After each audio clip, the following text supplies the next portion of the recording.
जब नारद जी की चर्चा चलती है तो नारद जी को हम क्या समझते हैं? एक ऐसा व्यक्ति जो घर घर क्या करता है? झगड़ा लड़ाता है। एक ऐसा व्यक्ति जो आग लगाता है, लोगों को भड़काता है। ये हमारे नारद जी का चरित्र बना रखा है चैनलों ने। चैनल मतलब धारावाहिकों ने। फिल्म में दिखाया जाता है कि नारद जी एकदम शातिर हैं, एकदम शातिर लोमड़ी की तरह आंखें मटका रहे हैं, झगड़ा लड़ाते हैं, भड़काते हैं, आग लगाते हैं। यही काम नारद जी का बच गया है। इतना ही नहीं, गांव घर में जो सबसे बड़ा चुगलखोर है, जो विवाह काटता है, एक दूसरे का झगड़ा लड़ाता है, उसको हम नारद जी कहते हैं कि बड़ा नारद भइल बड़े। ये है नारद जी की हैसियत हमारी नजरों में। भगवान माफ नहीं करेंगे, सच बता रहा हूं। अरे भाई, एक बार नारद जी के बारे में सोच तो लो कि वो क्या थे। एक ऐसा व्यक्ति जिसको गर्भ में ही वैराग्य पैदा हो गया हो। एक व्यक्ति जिसके लिए भगवान श्री कृष्ण गीता में कहते हैं कि मैं वृक्षों में पीपल हूं तो देवर्षियों में नारद हूं। देवर्षि की उपाधि किसको मिलती है पता है आपको? जो संगीतज्ञ हो। नारद जी पूर्व जन्म में गंधर्व रूप के में जन्म के कई रागों का निर्माण करके गए, जिसको आज भी हमारे शास्त्रीय संगीत के बंधु लोग रियाज करते हैं।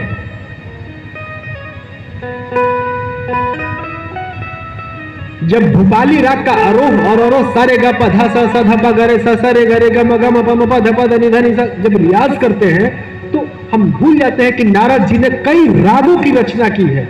इतना ही नहीं, नारद जी इस सृष्टि के प्रथम पत्रकार थे। इसलिए जिस दिन मुझे पता लगा कि नारद मीडिया नाम का पोर्टल है, तो कमाल है, किसी तो रिकॉग्नाइज किया नारद जी को। इस सृष्टि के प्रथम पत्रकार है नारद जी।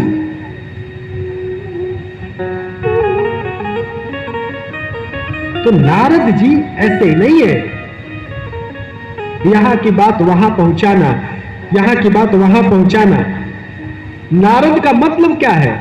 जिसे नाद रंध्र की प्राप्ति हो जाए वही नारद है। हमारे रंध्र में जब नाद होने लगे ओम का, नारायण का, तो व्यक्ति नारद बनता है। इतना ही नहीं, जब राम जी वन को जाते हैं तो माता कौशल्या क्या प्रार्थना करती है कि हे वन के देवता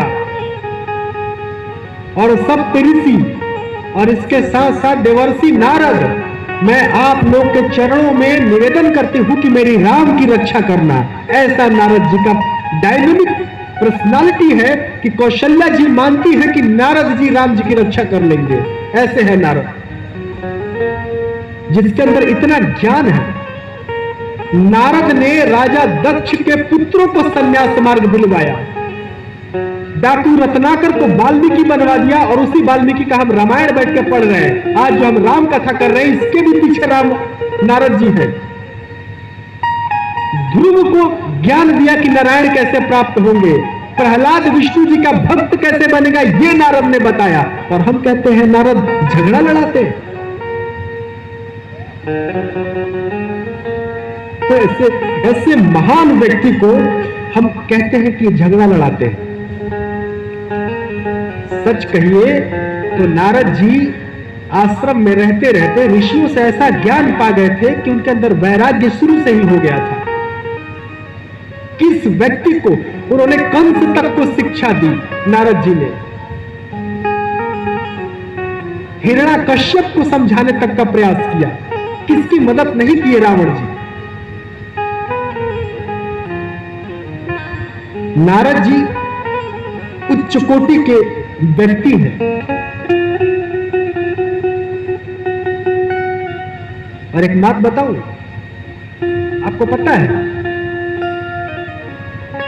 आज विवाह तोड़ना हो, दो व्यक्ति को डाइवोर्स लेना हो, तो कोर्ट कचहरी ने कुछ नियम रखा है, और वो नियम क्या है कि भाई ये कंडीशन हो तो आपको तलाक मिल जाएगा।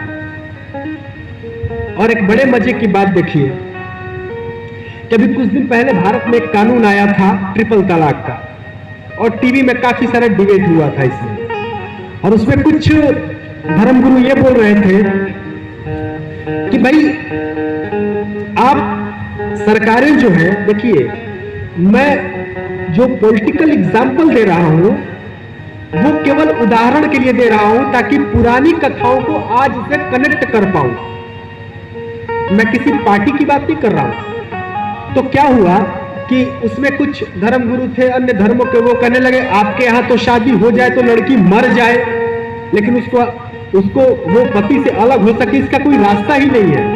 और जो लोग पैनल में बैठे थे उनको ये भी नहीं पता कि नारद स्मृति में नारद जी ने ऑलरेडी ये लॉ दिए हुए हैं कि किन किन कंडीशन में पत्नी जो है पति को छोड़ सकती है। कुल 5 कंडीशन दिए हुए हैं, 5 तरीके बताए हैं कि इन कंडीशन में पत्नी जो है पति को छोड़ सकती है। काश हमारे भाजपा के मित्र वो सारे उदाहरण दे पाए होते, लेकिन केवल पैनल में बैठ जाने से नहीं होता, घुघु बन के शास्त्र पढ़ना पड़ता है, तब भगवान की बात करें तो अच्छा लगता है। तो आप सोचिए, नारद जी कहते हैं कि नारद स्मृति में देखिए भारत की संस्कृति को कोई मनुस्मृति केवल नहीं चलाई है, मनुस्मृति से ही हिंदुस्तानी संस्कृति रेगुलेट होती थी, ऐसा नहीं है। पराशर स्मृति, याज्ञवल्क्य स्मृति, नारद स्मृति, मनुस्मृति, ये सब कुछ क्या थे? कोड ऑफ कंडक्ट थे जो हमारे परिवारों को चलाते थे। ये तो अलग बात है कि हम जेलसी से तरह तरह के विरोध करते हैं, मनुस्मृति में आग लगाते हैं, मनुस्मृति में आग लगाते हैं, और जो आग लगाते हैं उनको खड़ा करा के मैं मनुस्मृति पर डिबेट करा दूं तो भाग जाएंगे यहां से, तो तुमने कभी पढ़ी ही नहीं है मनुस्मृति। मनुस्मृति दलित विरोधी है, पहले तो यह शब्द ही मुझे अच्छा नहीं लगता, लेकिन मनु महाराज क्या लिखते हैं कि एक गलती यदि शूद्र करेगा तो 8 गुना दंड, वैश्य करेगा तो 16 गुना दंड, अगर क्षत्रिय करेगा तो 32 गुना दंड, और अगर ब्राह्मण करेगा तो 64 गुना दंड मिलेगा उसी गलती के लिए। तो इस हिसाब से तो नारद स्मृति जो है ब्राह्मण विरोधी है, तो आग तो ब्राह्मणों को लगाना चाहिए। अत्याचार तो मनुस्मृति ने ब्राह्मणों पे किया है, एक ही गलती का 64 गुना दंड क्यों भाई? लेकिन नहीं, हमारा पॉलिटिकल एजेंडा है, इसीलिए समाज को तोड़ने का प्रयास नहीं करना चाहिए। तो नारद जी नारद स्मृति के माध्यम से ये बता रहे हैं कि किस किस कानून के तहत एक पत्नी अपने पति को छोड़ सकती है। कब? जब पति नष्ट हो गया हो, दूर देश चला गया हो, कोई अता पता न लग रहा हो, 3 साल तक कोई पता ना लगे, तो जो पत्नी है वो छोड़ सकती है। आज भी यही हालत है, आज के लॉ में यही है ना कि 7 साल तक पति ना पता लग रहा हो तो पत्नी दूसरी शादी कर सकती है। बताइए क्या अंतर है? आप बताइए क्या अंतर है आज के कानून में नारद स्मृति में? कोई अंतर है?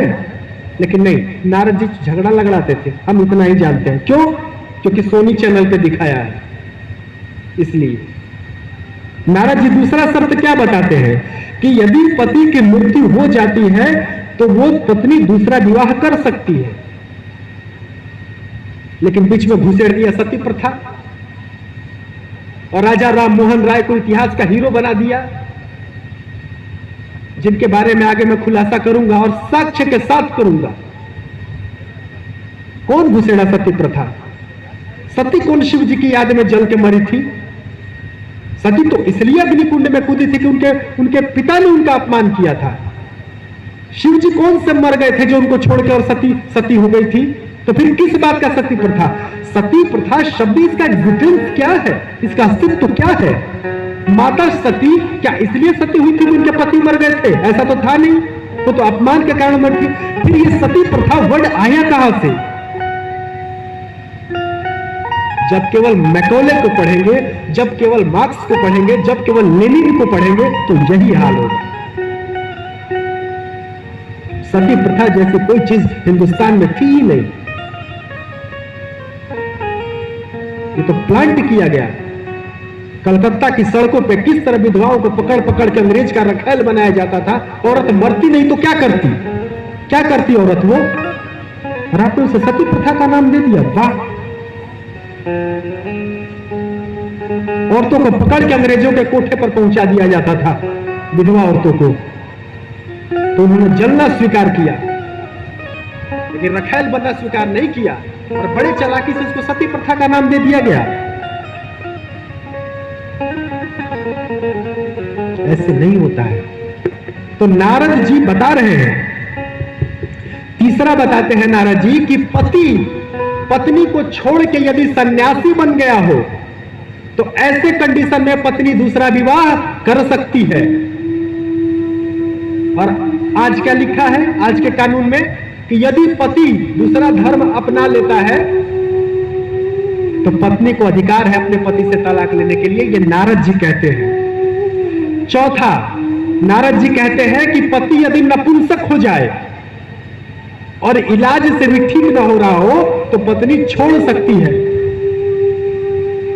ये अधिकार है पत्नी को। ये देखिए, ये नारद जी अधिकार दे रहे हैं। लॉ देखिए, आज वो कानून में क्या है कि यदि पति नपुंसक हो गया हो, इसके साथ दो चीज और जोड़ लिया गया है, उसे यदि लेप्रोसी हो गया हो, मतलब कुष्ठ रोग हो गया हो, और दूसरा कोई मेंटल डिसऑर्डर हो गया हो, यानी वो पागल हो गया हो, यानी नपुंसक, कोढ़ी और पागल, ये तीन चीज हो जाए तो पत्नी को अधिकार है कि वो अपने पति को छोड़ सकती है। यही बात तो नारद जी भी कर रहे हैं। क्या किया है आपने, पूरा ग्रंथों से कानून चुरा के लिख दिया और सीना ठोक के कह रहे कि हमने लिखा है। आपने कुछ नहीं लिखा है, पूरा कॉपी मार दिया है और श्रेय खुद ले रहे हैं। लेकिन कोई बताएगा, उस लॉ की किताब में नारद जी का नाम कहीं नहीं है, जबकि ये बता रहे हैं नारद जी।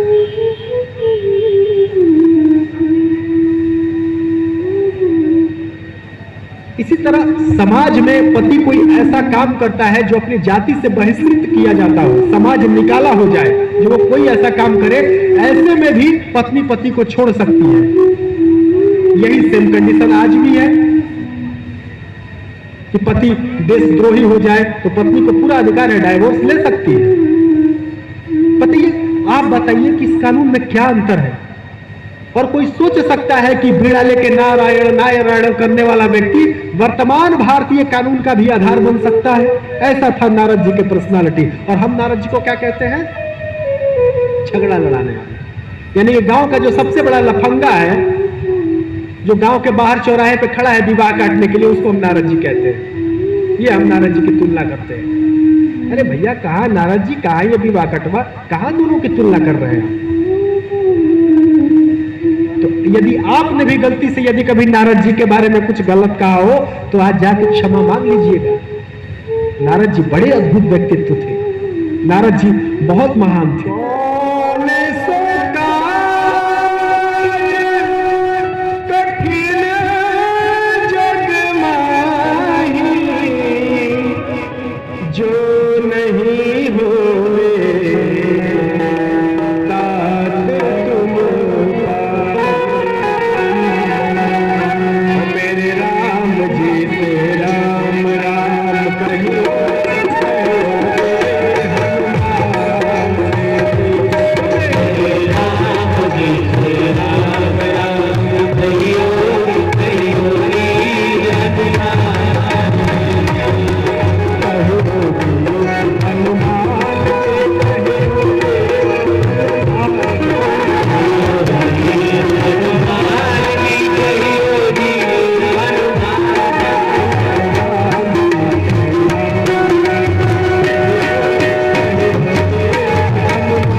आज से रघुनाथपुर के धरती पर यानी कि रघुनाथपुर के शहीद मैदान में सैनिक संत समागम के तत्वाधान में श्री राम कथा के आयोजन के शुरुआत हो चुकल बा।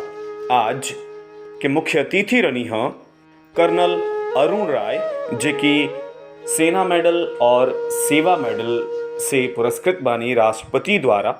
वहाँ के मुख्य अतिथि रही हैं, वहाँ के आज देहरादून से चल के आई रही हैं और ये राम कथा के शोभा बढ़नी है। राम कथा के आयोजन के शुरुआत भइल है।